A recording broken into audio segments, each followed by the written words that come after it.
Hi friends, കല്ലൂസ് സൈഡിലേക്ക് എല്ലാവർക്കും സ്വാഗതം. നമ്മൾ ഇന്ന് ചെയ്യാൻ പോകുന്നത് ഒരു പച്ച മാങ്ങയുടെ ജ്യൂസാണ് ഉണ്ടാക്കാൻ പോകുന്നത്. അപ്പോൾ അതിനുവേണ്ടി നമ്മളൊരു പച്ച മാങ്ങ എടുത്തിട്ടുണ്ട്, ഒരു പീസ് ഇഞ്ചി എടുത്തിട്ടുണ്ട്, ഒരു പച്ചമുളക് എടുത്തിട്ടുണ്ട്. നമുക്കിനി ഇത്രയും ചെറുതായിട്ടൊന്ന് അരിഞ്ഞ് മിക്സിയിട്ട് നല്ലപോലെ ഒന്ന് അരച്ചെടുക്കാം. നമ്മളെല്ലാം ചെറുതായിട്ട് അരിഞ്ഞെടുത്തിട്ടുണ്ട്. അതിലോട്ട് കുറച്ച് ഉപ്പ് കൂടി ചേർത്ത് കൊടുക്കാം. ജ്യൂസ് അടിച്ചതിന് ശേഷം ചേർത്താലും കുഴപ്പമില്ല. നല്ലപോലെ നമ്മൾ അരച്ചെടുത്തിട്ടുണ്ട്. ഇനി ഇതിലോട്ട് നമുക്ക് ആവശ്യമുള്ള പോലെ എത്ര വെള്ളം വേണോ അത്രയും ചേർത്ത് കൊടുക്കാം.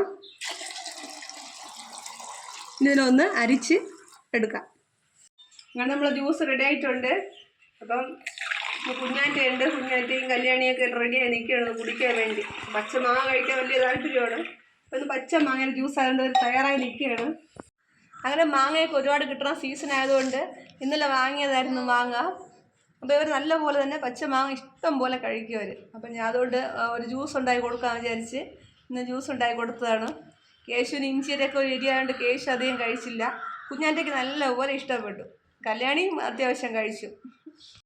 അപ്പോൾ ഈ വീഡിയോ ഇഷ്ടമായെങ്കിൽ നിങ്ങളെല്ലാവരും ലൈക്ക് ചെയ്യണം, ഷെയർ ചെയ്യണം, സബ്സ്ക്രൈബ് ചെയ്യണം. നിങ്ങളെ സപ്പോർട്ട് ഉണ്ടെങ്കിൽ മാത്രമേ മുമ്പോട്ട് പോകാൻ പറ്റുള്ളൂ. Please subscribe. Thank you.